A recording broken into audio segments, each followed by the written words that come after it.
I hope in these remarks this morning to build a little on that very telling phrase that Father Thomas Joseph just shared with us about a metaphysical apostolate.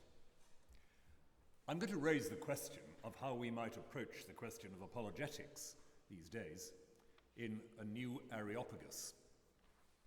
But let's start with the old Areopagus in Acts 17. What you worship unknowingly, I declare to you plainly, says St. Paul on the Areopagus. Taking for granted, it seems, that worship is one of the things that human beings do. St. Paul's task is not to persuade anyone that worship is necessary, it's to bring to light who or what is being worshipped. But let's clear away a little bit of debris to start with. This is not the same as the question that was popular in liberal theological circles in the middle of the last century about what is of ultimate concern to people. This isn't a discussion about values, that dangerously vacant term, forever hovering on the frontier between descriptive and prescriptive language. This is, I suggest, about what, by definition, commands a measure of attention and loyalty, which pushes the ordinary workings of the self aside and denies to that self its normal, supposed liberty of definition. Put like that, worship appears, reasonably enough, as an area of some risk or danger in human affairs. If to be invited to worship is to be invited to suspend routine assumptions and allow yourself to be acted upon, indeed to be defined by something outside the self, it may be high risk. It may be the most dramatic example possible of a claim to power, the kind of power that refuses other agencies or presences the capacity to name themselves and narrate their identity simply in their own terms. How then should we make constructive use of the givenness of worship in a way that resources human resistance to such morally problematic claims of power? So in this lecture, I hope to argue that the contemporary force of Paul's Areopagitic argument is its insistence on pressing us to reflect on worship. More specifically, on how and why a secular worldview is bound ultimately to avoid the difficulty of handling the danger of worship.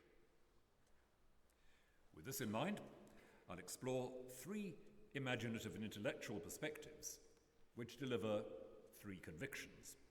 First, that a robust concept of the non-negotiable dignity of the human person requires that the only proper object of worship be that which is radically other than the contents of the finite universe. Second, that the phenomenon of human language and the radical trust involved in addressing a human other with the expectation of being understood entail a fundamental orientation away from what we routinely assume to be the natural roots of self-definition.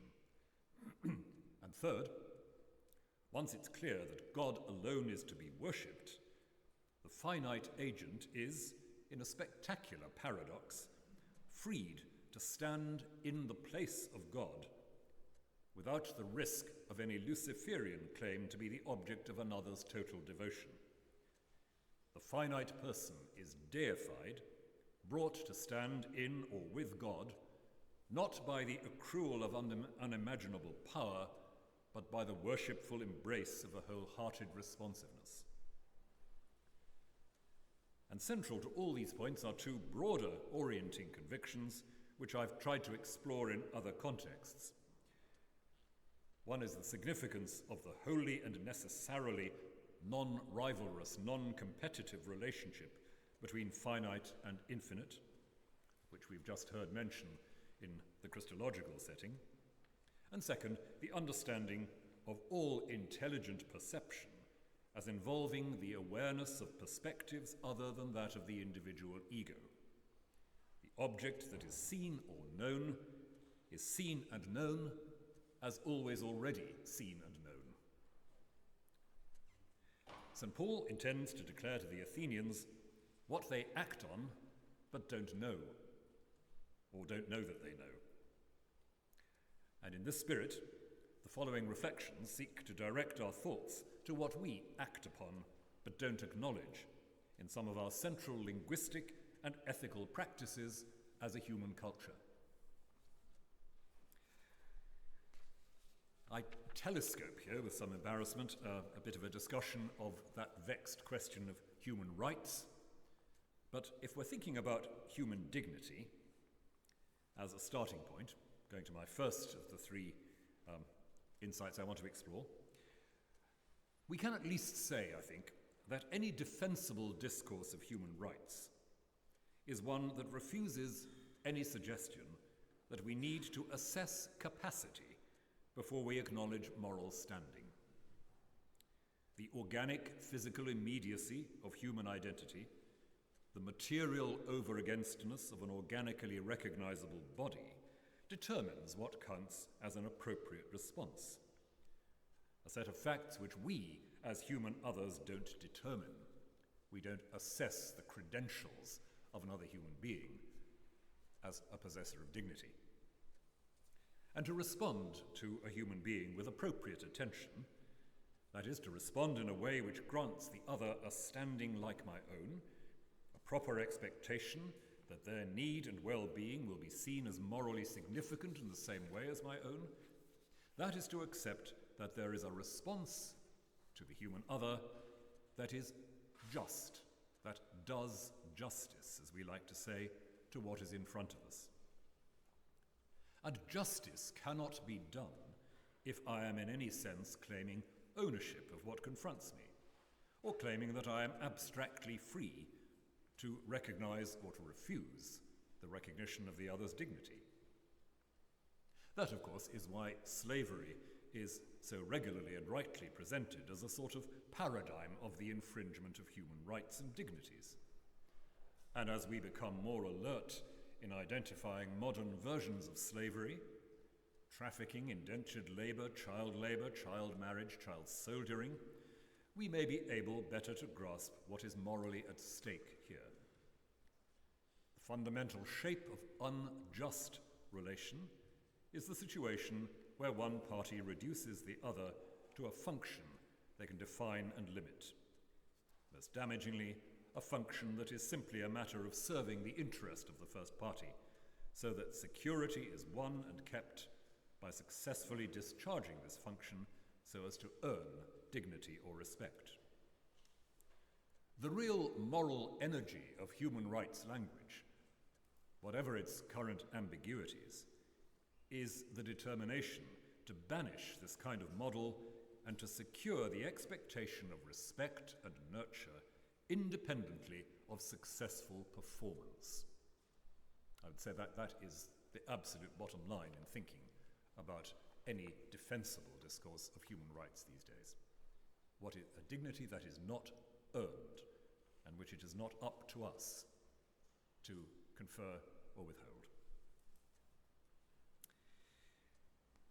But how do we establish a coherent basis for this presumption of inalienable moral standing that is not earned?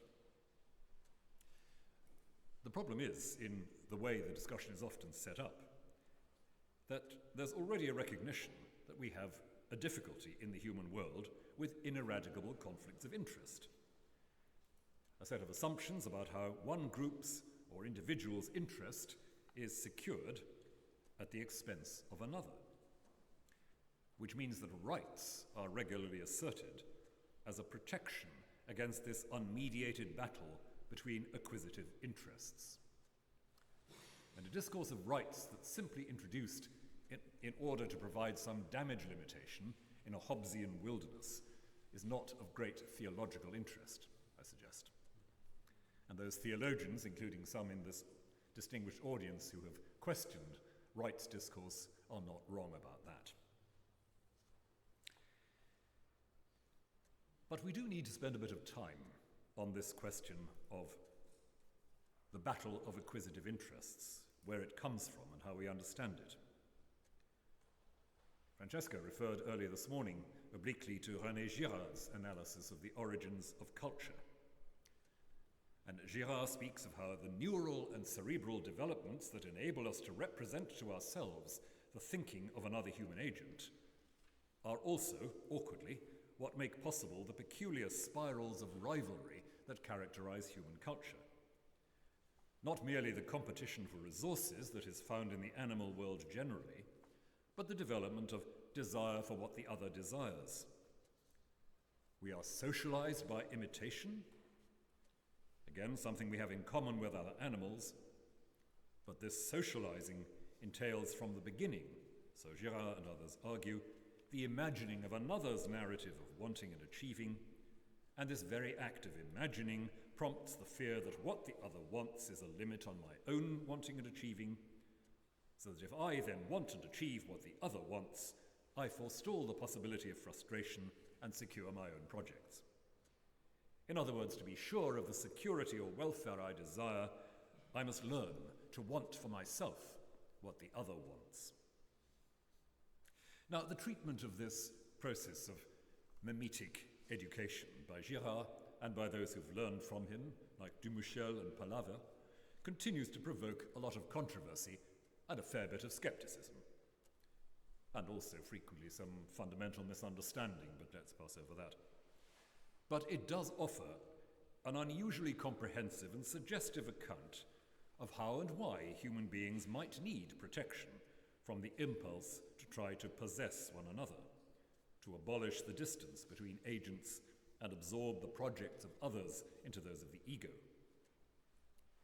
Girard takes this still further in his complex discussion of the way in which the ego's desire for the other's desideratum eventually constitutes the other, both as an object of unconditional and definitive longing and as the supreme obstacle to the ego attaining its goals.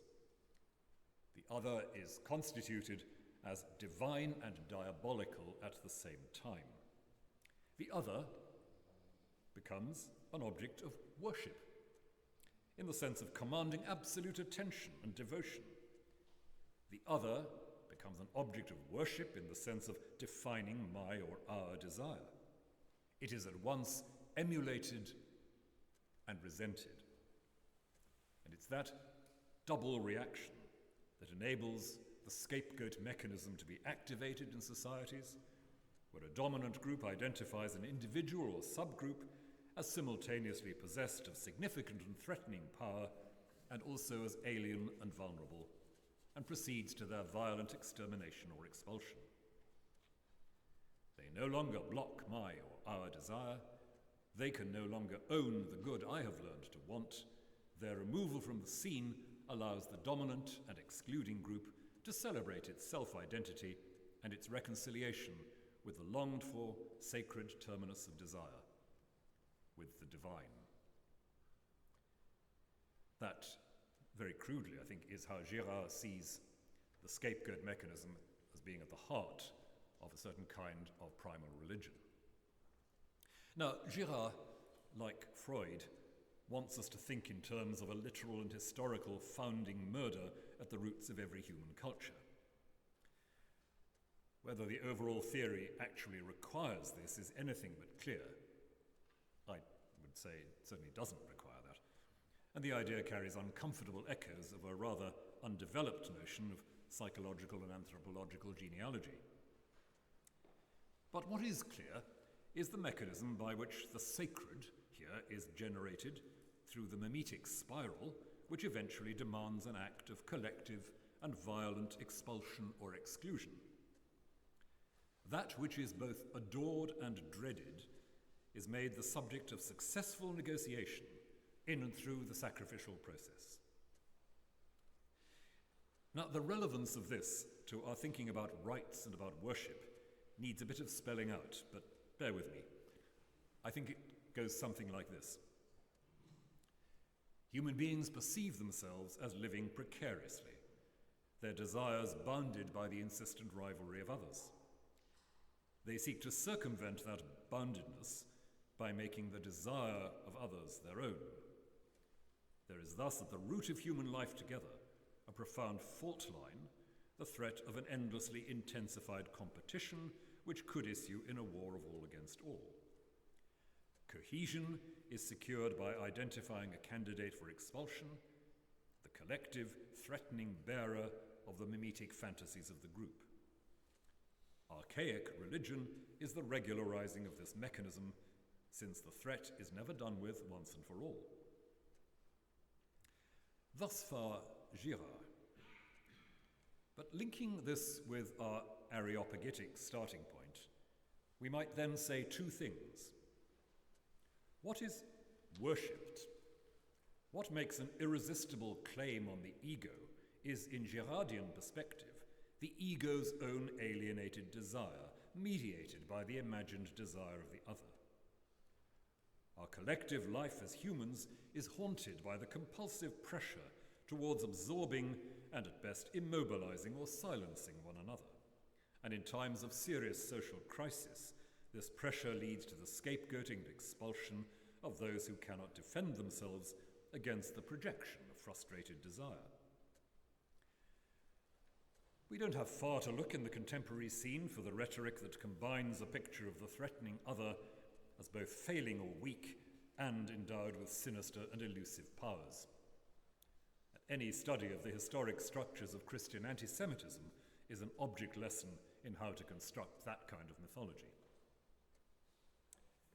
Thus, the idea of ascribing to human subjects a moral standing that is outside this mechanism becomes an important aspect of challenging both the mimetic spiral and the scapegoat ritual. We must learn to see the other as more than the model, rival, and obstacle to my desires. To put it in condensed form, we must learn to see the other as more than simply other to me. We must learn to see the other as more than simply other to me. But what is it that establishes the other as, in this sense, turned away from its relation to my desire or my ego, as living, desiring, and acting out of a depth of difference that is inaccessible to me? The genius of Girard is to bring to light the way in which both the classical theological account of the divine nature and the specific narrative of the incarnate life of God the Word provide a decisive and liberating ground for this. The traditional doctrine of God, including the affirmation of immutability and impassibility, is completely misconceived if it is read as a bloodlessly philosophical attempt to deny to the divine life some of the active and positive qualities we prize as finite subjects.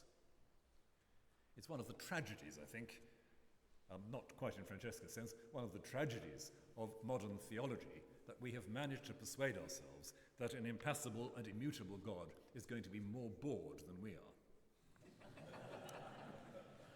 By insisting that God is beyond need or lack of any kind, and that God is never passive to finite agency, it declares that God is in a fundamentally non-competitive relation with the universe.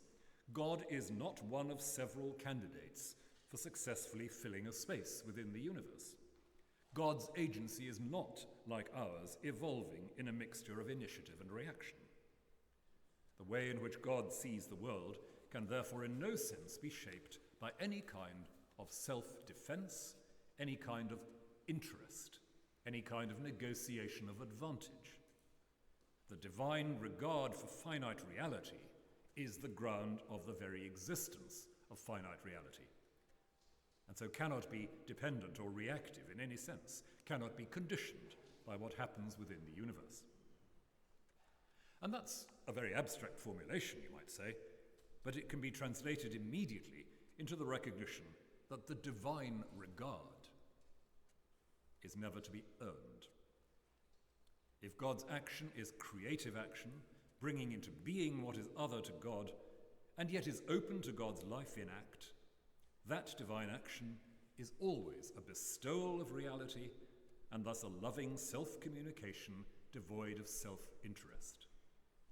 What, therefore, we see and encounter in any other human being, and indeed in the whole of the finite world as such, is that which is regarded by God with unconditional, unacquisitive affirmation. When I see the human other, and indeed the non-human other, what I am seeing is what God looks at with love. What is other to me is always already in relation to God, as a reality, willed into being and loved in being by God. And that is what is non-negotiable in the finite other. That is the ground of moral standing. But this recognition in the Jewish and Christian languages of faith of the non-rivalry between God and the world is not a deduction from general principle. It is anchored in specific narratives in which the relation between God and finite reality is given a decisive shape. Narratives in which God's distance from any kind of self-interest is rendered concrete in the form of both justice and mercy. The God of Hebrew Scripture is the God who is encountered as doing justice to the world and doing so by manifesting mercy. When Abraham, in Genesis 18, intercedes with God for the population of Sodom, he casts his appeal in terms of God's consistency with God's own laws. Shall the judge, shofet, of all the world not act according to statute, mishpat? A nice play on the Hebrew root. And that statute, mishpat, paradoxically, turns out to be the sparing of the wicked. That is the law by which God's act is constrained. It's an odd way of thinking about justice that God spares the wicked so as to guarantee the life of the righteous. But it seems to be inseparable from God's comprehensive mercy.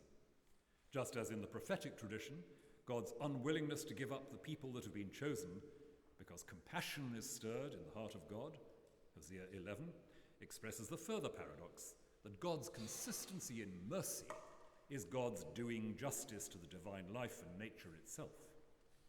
God cannot cease to be merciful without ceasing to be God. God's self-interest is the interest of those who have been created, chosen, and loved, who are to be the recipients of a just mercy.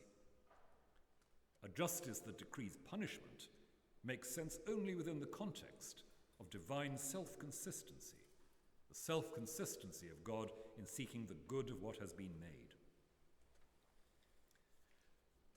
And these and many other passages in Hebrew Scripture clarify how the apprehension of divine mercy opens up a perspective on a justice that goes beyond simple reward. And this undergirds the developed and revolutionary narrative on which a distinctively Christian theology rests. In the life of Jesus of Nazareth, the divine life lives fully within a finite human agent, without in any way reducing or compromising the integrity of the finite. And, returning more directly to Girard's framework, this divine agent becomes the one whose murderous rejection uncovers the lethal nature of the scapegoat mechanism. God becomes unequivocally the victim of human power and violence, and no shred remains of a divine power that will fight for its place by subduing hostile human activity. If my kingly authority derived from this world, then my servants would fight, says Jesus to the Roman governor. But it doesn't, and they don't. What human society, trapped in the patterns of retributive fantasy and rivalrous power, expels and seeks to destroy in Jesus is precisely the wholly guiltless, wholly non-violent affirmation of the other that is God's own life. And just because it is God's own life, it cannot be ultimately expelled or destroyed. It cannot be denied a place in the world because it does not seek a place in the world that is won and held at the expense of other realities in the world. The event of Jesus' crucifixion exposes the contradictory and arbitrary nature of scapegoating, its ultimate toxicity for the human world, its refusal of its own foundational reality, and uncovers the character of the creative act that is beyond rivalry and so universally affirming and compassionate. And so from the point of view of this narrative of faith, the foundation of an unequivocal and universal valuation of every human organism lies in this revealing and imagining of a creative act involving eternal commitment to the freedom and well-being of the finite. The doctrinal formulations of incarnation and atonement express in complex and extended terms the conviction of unconditional divine regard as the ground of all finite identity. And this, to go back to my opening question, this in turn entails a comprehensive refusal of any object of worship, any account of the sacred other than the life revealed in these narratives. There is always a dimension or level of the life of any human subject inaccessible to ownership or control by any other finite subject. No finite agent has the authority to require another to abandon all right to self-definition, to the possibility of shaping the conditions of their life. No finite subject is the embodiment of the ultimate and total good for any other finite subject.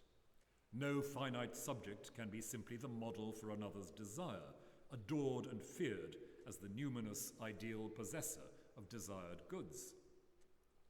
The ego and its other, its mimetic competitor, are alike freed from their mutually destructive compact.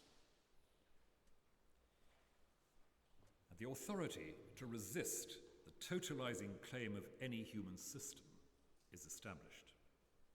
The only intelligible terminus of worship, the only reality that can legitimately displace and recondition the human self, is that which is not in competition for power or control. Surrender to what in this way transcends the economy of rivalry is not victory for one party and defeat for the other, victory for God and defeat for humanity. Because what is surrendered to is the generative love from which the self's very reality arises. Surrender to this reality which is at the very depth of our existence itself. Surrender to this is acceptance of what is already the self's actual and radical identity in God. Or in a more familiar and better authorized formulation, the one who loses their life will save it. Well, to turn much more briefly to two other aspects of my argument. I've been looking so far at some of the ways in which the classical grammar of Christian doctrine and Jewish Christian narrative bear on the question of how we can ground the notion of ineradicable right or universal dignity. If convictions about this are not to be simply the corporate decision of a human majority, they stand in need of grounding. And a Christian and Christocentric anthropology proposes just such a grounding, declaring openly what has been hidden, declaring above all the secret toxicity of worship in the world of rivalry and destructive competition.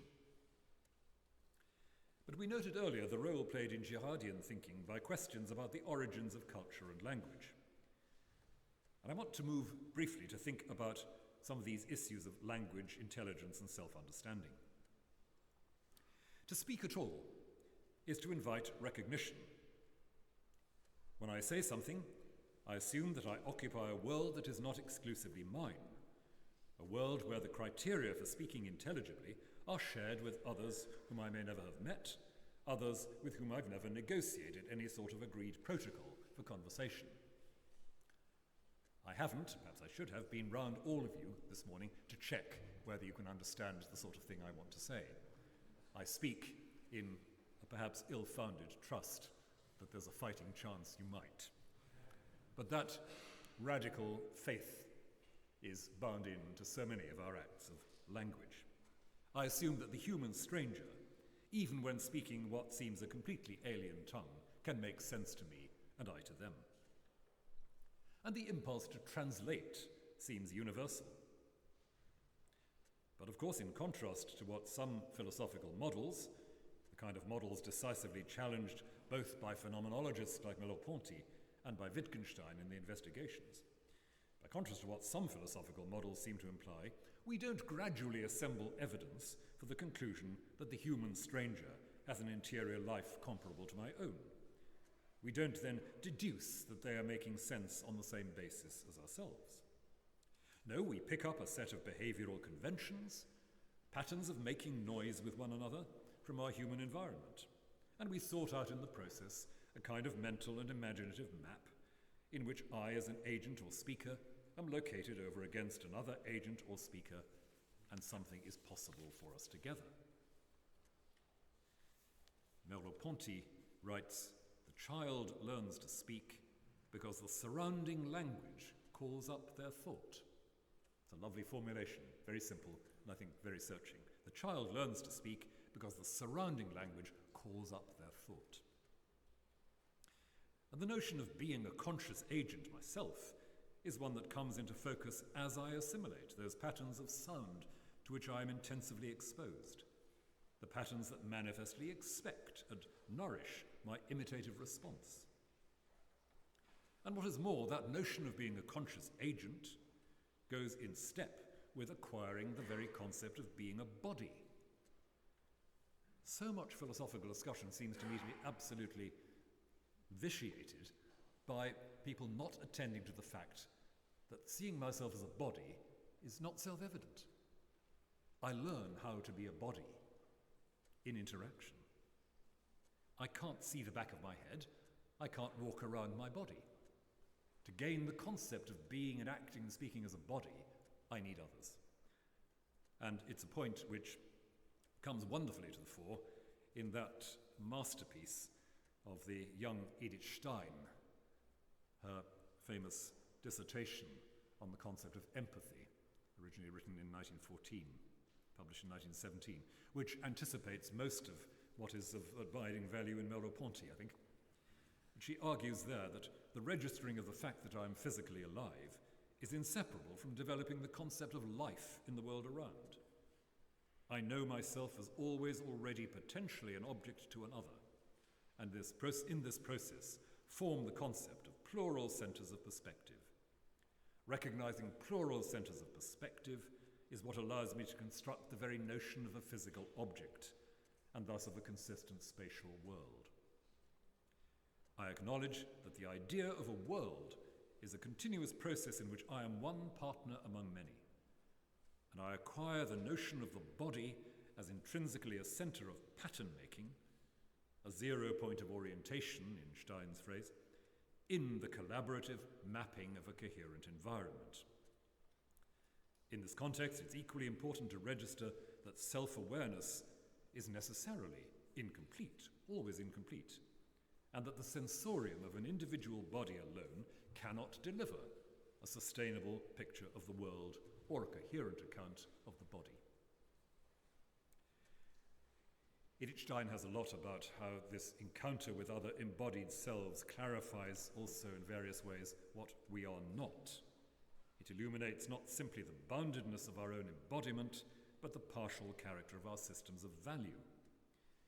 Any ethic, in other words, requires corporate labour and the relinquishing of any aspiration to create a moral schema by the exercise of my will. Just as the concept of a body is incoherent without interaction and the plural points of orientation, so the concept of an ethic is vacuous without that. The implication of this is that the search for a human ethical framework is always tied up with the articulating and exploring of a shared world.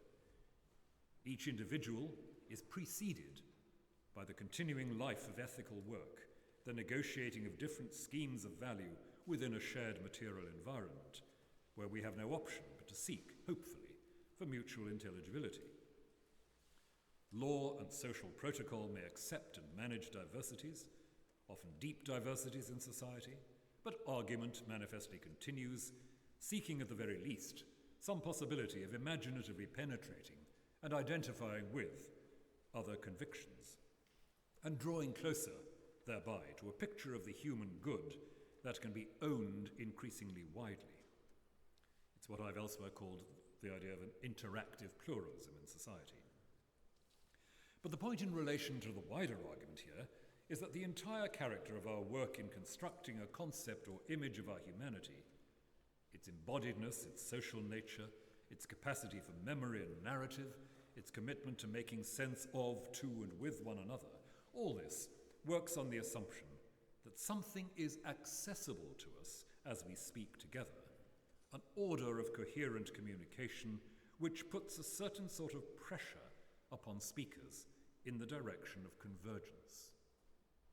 To discover and enter into the phenomenon of language as a particular human subject is to enter into a project beyond our devising, a project of mutual intelligibility and communion, which once again it's not up to us to confer or withhold. We experience and understand ourselves as single embodied agents here and now, not only because of the network of current others whose perceiving I must imagine, but also because of the recognition of how this network extends back through time. We are entering into a flow of communion. As a self, always embedded, and more specifically, always engaged by what it has not itself generated, stimulated into coherent and collaborative mental activity by what is, to use the word again, accessible to us in the exchange of language. There's more that could and should be said about this role of faith in language, which I'd want to draw out given more time. But I hope you can see that this particular analysis of how we become inseparably linguistic and communicating, communion-bearing beings is coherent with, convergent with, some of what's already been said about the notion of the other as not just other to me, and about the notions of ineradicable dignity which arise from our conviction about creation.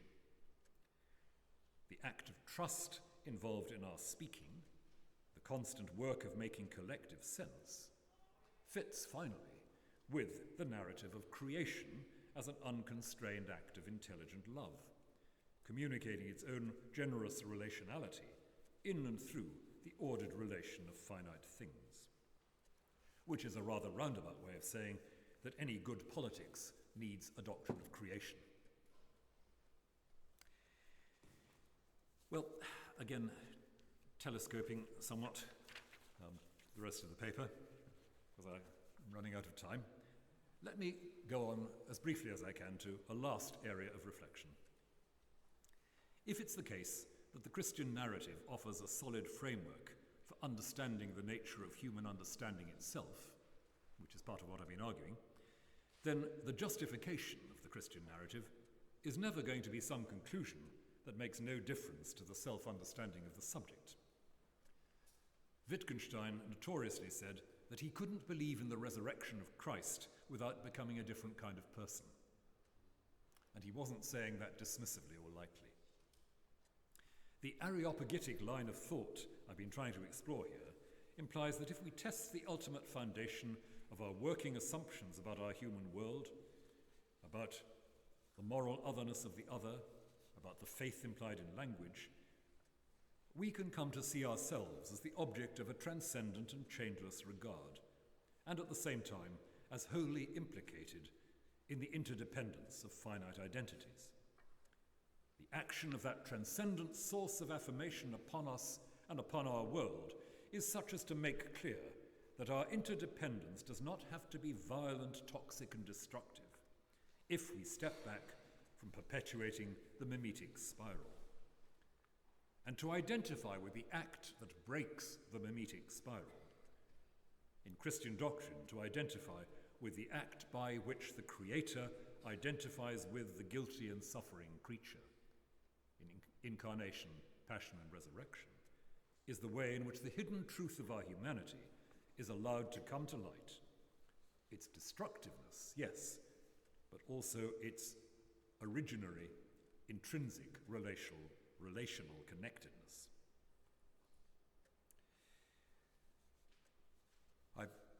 added here some words about the way in which, for example, in the writing of that remarkable figure Etty Hillesum, there is material that serves to give us some further purchase on what it might be to allow the pressure of that unconditional divine regard to shape a consistent and costly self-sacrificing generosity in relation with others.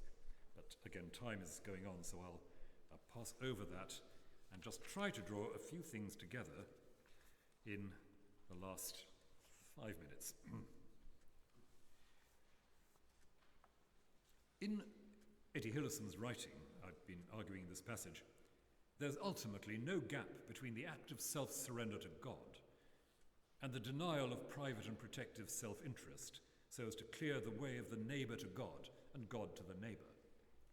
Etty Hillesum writes about her sense of a vocation to stand in for God in the horrific environment of Westerbork and Auschwitz. She is there as someone who hears and perceives the regard of God towards her, and the immediate and inseparable consequence of that is that she has the calling and the responsibility to be that kind of presence for those around her. In other words, she becomes, very much in inverted commas, but we can discuss the details, deified. That is, she is summoned into standing in and with God in the most anti-Luciferian sense imaginable. As I put it earlier, as someone whose generous receptivity becomes the defining characteristic of response within the world. And it's not difficult to see how the life of faith, understood in something like these terms, embodies many of the insights I've been summarizing from Girard, Stein, and others. The life of faith sets out to realize in the created order the non-defensive, non-interest-dominated life that is God's life. The life whose manifestation in our history releases us from the lethal mythology of mimetic struggle and sacrificial exclusion. The life of faith implies a reimagining of human rights in terms of the perception of the other as one who needs me as an acquisitive or self-defended individual, who needs me to step out of the light and allow God to be visible to them. And that's a very particularly focused form of attentiveness and service. The life of faith assumes that my own growth into humanity needs always to be nurtured by the divine act and image in the neighbour, and that my receptivity to this is the key to my own release. And all of this, in terms of the life of faith, is realized, of course, not by my unaided imagination and human effort, but by the gift that is bestowed in the events of biblical history, culminating in the paschal mystery of rejection and the overcoming of rejection by God. Not to be established by argument. The evidences are to be found in the persistence of lives characterized by that mutual standing aside for the sake of God, which are to be found in the community of Christ's body. Relating this back briefly to the exchange I had with David yesterday, it's the difference between the communion of saints and the manes of the ancestors. This contemporary interaction of mutual standing aside for the sake of God that is here and now, and for the future, the life of the body of Christ. And the ongoing life of that body is centered upon the act of surrender and adoration that is the sacramental enactment of Christ's own life-giving surrender to the Father. In our own recognition that we come to stand in for God in faith, a terrifying realization, we accept that this happens only in an unqualified embrace of our complete dependence on divine gift as the source of our being. And the divinity we come to embody in the life of faith, in the body of Christ, is always the divinity of the Word, the Son, eternally dependent on the gift of the Father, eternally pointing to its source, eternally standing in for God and standing aside for God. Paul's Athenian audience appears to have lost interest when he started talking about Jesus and the resurrection. And the contemporary Areopagus is not likely to be much more receptive. But what I've been trying to do in these reflections is to suggest the need for human society to understand something about true and false worship, if it's to understand something about true and false humanity. To know that God alone is to be worshipped, because God alone has no desired goal to pursue, no interest to defend, no coercive power to reinforce, is to know that no other claimant to worship is to be taken seriously, whether the external tyrant or the internal systems of unreflected desire. If God is to be worshipped, nothing else is. God's transcendence of the economy of negotiating and warring egos is the ground of that human transcendence of the claims of power that is seen in the confessors and martyrs. And so the liberty of human beings from the economies of coercion and competition, as also from the anxieties of earning worth and security, is linked inseparably to the acknowledgement of a self-imparting divine action embodied in the drastic non-violence of Jesus, the bearer of the plenitude of divine meaning, who is excluded by the exercise of human coercive power and manifests in his resurrection that coercive power can have no hold on the divine. The question of faith in the context of a modern Areopagus is still to do with that opening question. What do humans worship? And how does worship become life-giving rather than an ultimate tyranny? If God is not as manifested in the scriptural narrative, God's claim to worship is no more than another case of the destructive pattern by which some are disenfranchised, silenced, or annihilated by others within the world. If God is not the God we believe God is in scriptural and creedal terms, God is another claimant to power over us. And that is not the God who liberates. Any apologetic inspired by Paul in Athens needs to attend to two interrelated tasks. It must return again and again to the clarifying of the underlying grammar of what the Jewish and Christian tradition says about God, which is where I so applauded and appreciated Father Thomas Joseph's remarks at the end of his contribution this morning.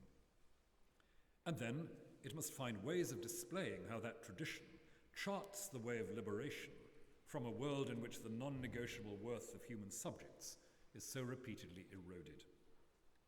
This entails some close tracking of how we speak about ethics and language, but perhaps it's ultimately most engaging when it takes us back to story and practice, to the not always articulate witness of the person who offers their body as a place where God may become credible, and to the collective practice of Christ's body in its performance of the transforming anti-sacrificial sacrifice of the Eucharist.